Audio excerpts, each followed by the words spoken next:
Greetings, adventurer. It seems you are not the type who cares to read while adventuring about the realm of Tamriel. So be it. Here is narrated literature from the Elder Scrolls series. I was summoned by a mortal. A humorous tale of a drummer summoning by Kinvels and Gothic of Clan Deathbringer. For as long as I can remember, and like all drummer, my memory is keen, especially for grievances, I had faithfully served the officers of my clan, and through them my lord Molag Bal. And yet not always. For once, to my shame, I was compelled to serve another. I was on guard duty at the Endless Stare, an assignment I always enjoy, for I can mock and torment the passing soul-shriven without being held responsible for them meeting their quotas. Leaping out from behind a claw pillar while shouting, "There you are, weakling," just never loses its appeal. I was lurking behind a dark anchor chain link, preparing to terrify an approaching soul-shriven by suddenly knocking her down and snaring, "No match at all," when I suddenly felt a strange tingling all over, from my horns down to my toes. I grew dizzy as the plane spun around me, nearly fell into a pool of blue plasm, and then suddenly felt myself hurled into an endless black void. I wasn't alarmed at first, because who hasn't been held into an endless black void? It wasn't until I began to materialize at my destination and got a taste of the air that I had my first misgivings. "I smell weakness," I said to myself, and I couldn't have been more right. It was then that I first heard the voice of my conjurer as he said, "Oh, this one looks fairly robust."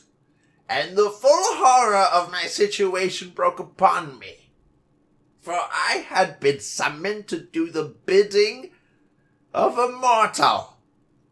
I turned aghast to see who had dared summon me across the infinities to Nirn, and found myself faced with a tall elf of Somerset. Oh, I recognized the type. I'd abused more than a few of the Altmeri soul-shriven in my time, and with gusto, for they evince a haughty arrogance entirely inappropriate for mere mortals. This one gave me a brief, appraising look, and then turned away, saying, "Follow and fight! There are worm cultists that need slaying." "Worm cultists? Can you imagine the ignominy, fellow kin?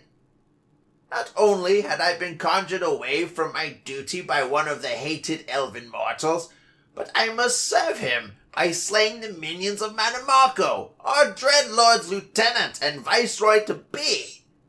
I tried to resist, flexing my indomitable will, but the mortal mage's binding spell was too strong, and all I could do was say, 'No one escapes!' and follow him past a pair of torches into a subterranean maze of tunnels. "You serve the great Vaniscalerian, drummerer," my conjurer announced, quite unnecessarily, for what need had I to know the name of my slave master? But then I reconsidered, and mentally added his name to that long list each of us keeps, the list labeled Vengeance. I followed, not deigning to crouch when my conjurer hunched over to sneak, merely glaring at him and thinking, "I will feast upon your heart."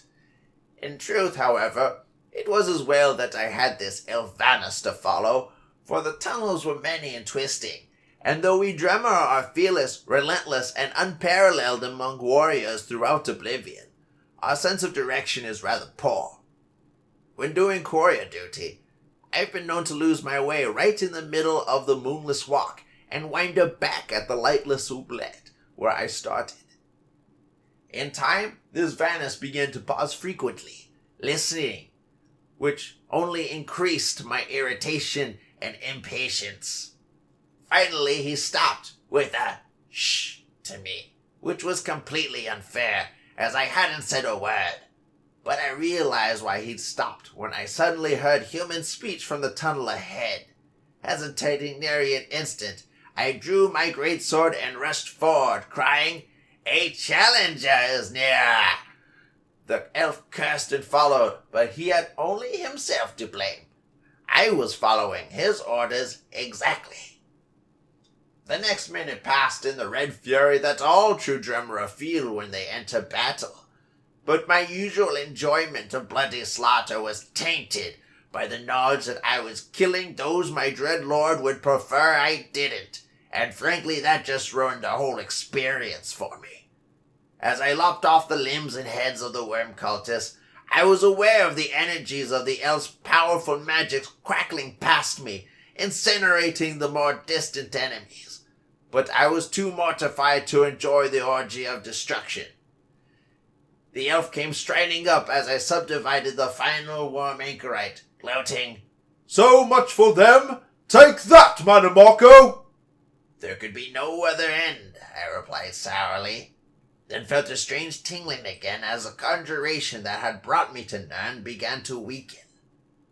As the bounds dissolved, I took one menacing step toward the elf, but then the plane spun around me again, and it was back into an endless black void.